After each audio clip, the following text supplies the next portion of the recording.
Hello guys, it's Jordan from Jordan Geek Review. Thank you guys for coming back. Today we'll be talking about a brand that you guys might not be aware of. This is the Ucotech from Korea. They've been around for a while now, but now they are hitting the international market. Hence, they sent over an IEM, but it doesn't affect my honest opinion on it. And I will also introduce it to all of you. The IEM that they actually sent over is this Ucotech RE-2. This Ucotech RE-2, if you look very closely, it does look very similar to one of the brand that you guys might have aware of.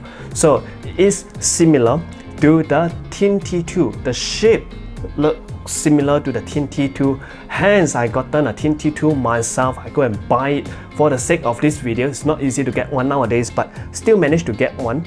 The TNT2 original one. You can see that the shape, okay, is very similar, but it's totally different. Alright, it's totally different. The moment I gotten it, I know that it's different. First thing first, this is only 8 grams. Okay, it does feel very light on hand, while this IEM is 18 grams. Okay, if you guys don't know what 18 gram felt like, is that the 64 audio U60 6BA full metal shell is only 13 grams. Okay, this one is 18. Why is that? Because they are using a brass metal housing on it. Brass metal housing, there are a lot of musical instruments out there that are using brass because why? They believe brass will make things sound better, the resonance better. Hence, they are using the brass as a material over here as their housing, and the finishing on this is just very phenomenal good. Okay, because why? We have matte finishing here but shining finishing over there, as well as they added a gold tinge, okay, around it, so make it silver with gold design. And aside from the shape, okay, everything is so different, including the vent. Okay, the vents also are differently placed, and this is MMCX. Okay, I believe some people out there like you guys might not like MMCX, but this MMCX over here does help with the fittings. Okay, although it weighs 18 grams, but I have no issue putting it in my ear and it's quite comfy. Okay, I cannot feel anything here because being that this is so small, okay, it's quite small. I don't think anyone will have any issue with the fittings. And this is the physical aspect of the IEM itself. Everything is just so premium. And the downside, I would say maybe the cable. Okay, the cable is a little bit stiff to me. Okay, a little bit stiff, so you can see it hold up a little bit of shape over here. So you guys out there, if you have extra MMCX cable, maybe you guys can easily swap it over. Okay, so for me, this is just a very nitpicking, okay, things to me, because I really love soft cable. Okay, this IEM, this Ucotech RE-2 costs around $130 or $140. Okay, so it goes straight, okay, head to head with the advertised series RE-2. I'm so sorry. So I don't personally own the advertised. Why? Because you need courage to actually put them on. So hence I will be mentioning the comparison with that IEM later in the video. So this is the physical aspect of it. The case, nothing much over here. This is the box. Inside they come with a carrying case, some tips, okay, with SML, and then MMCX opener. So that's all for the case over here, nothing much. And this is very maturely designed. Alright, so this IEM aside, let's go to the sound signature. This is tuned towards neutral. Like I said, this is going head to head with the advertised. So this is tuned towards neutral. Let's go to the bass itself.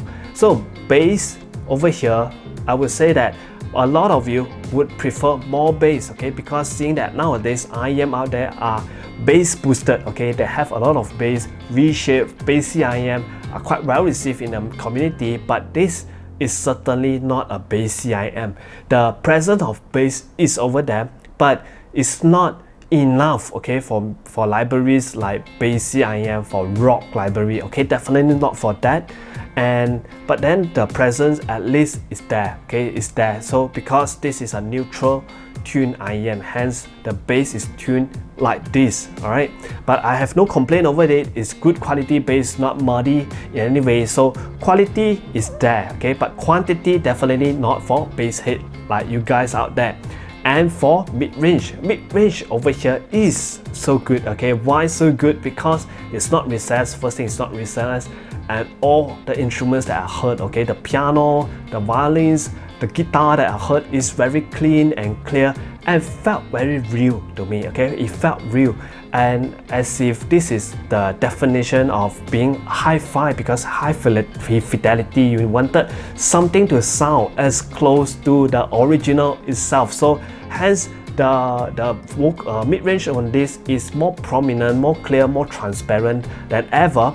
But okay, I would say that the vocal, okay, the vocal over here is not as good as the instruments over here, okay? This, for me, I would say that if I'm listening to instruments, I would pick this IEM definitely, okay? So vocal, why vocal is not as good is because people like me, vocal lovers, we would prefer the vocal to be very forward, okay, to be more prominent, like maybe standing right in front of you, that kind of vocal. But this doesn't do that, okay? This doesn't do that. It's not that it's dark sounding, not dark sounding, but then this is just lack the bite, okay, lack the shimmering effect, lack the sparkliness on it. But then I would say because this is, like I said, not very bright tuning, okay, it's not bright tuning, it's neutral tune.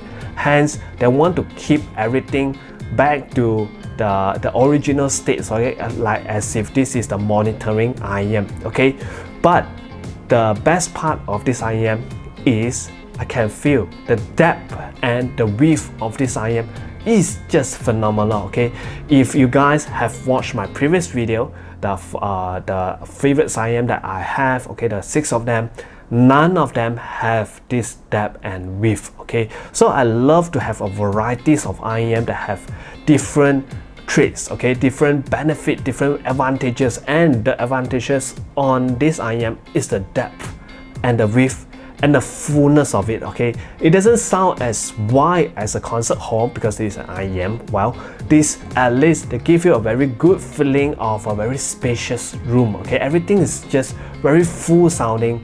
And also the detail retrieval over here is better than average, okay, better than average. So over here, if you guys are looking for an IEM, a neutrally tuned IEM, okay, this might be the one that you guys can consider, because we have a lot of Harman tuned IEM, we have a lot of U shape, we have a lot of V shape out there, but a good neutrally tuned IEM is not that common, okay, being that you can also consider to getting the Adimotic series, but there are a little bit, you need courage, okay, you need courage to try them on, because you need to shove them very deep into your ears, okay. So it's not comfortable, okay. Triple flange, I tried it once and I wouldn't try it anymore because it just feels very weird, okay, very weird. Although the sound isolation is very good, but once if you wear this outside, okay, someone try to talk to you, you take it out and imagine you need to plug it back in. It's a challenge, okay. It really is a challenge. And then also hygiene's why I think that the Adimotic is not something that I would prefer, because when you pull that out, all your earwax, everything will just come straight out, or will hide inside the flange itself. So that one is, although it's very good neutrally tuned, okay, and also the 4XR, I believe the one that I tried has decent bass, also have decent bass, more bass, okay, but just that the comfort issue is not there. Over here we have an alternative, okay. This also tuned very good, okay. It sounded very full, okay, very full. Because of the fullness of this, it doesn't felt boring, okay, it doesn't felt boring, and the depth as well, okay. I think maybe because of the depth as well, this is also doesn't feel flat or boring to me. I can wear this for hours because of the comfortable shell that they have made, the angled nozzle they have, and the sound signature is very easy to listen to. So for you guys out there who are interested maybe if you are locally in Singapore, fellow guys in Singapore, maybe you guys can check out audio in Tai Seng, okay, Tai Seng MRT. So you can check it out from their store. They have live demo there, so just feel free to visit them. Daniel is a very nice guy, and shout out to him. So what are the other comparison? I would say nothing much, because nothing much nowadays. REM $130.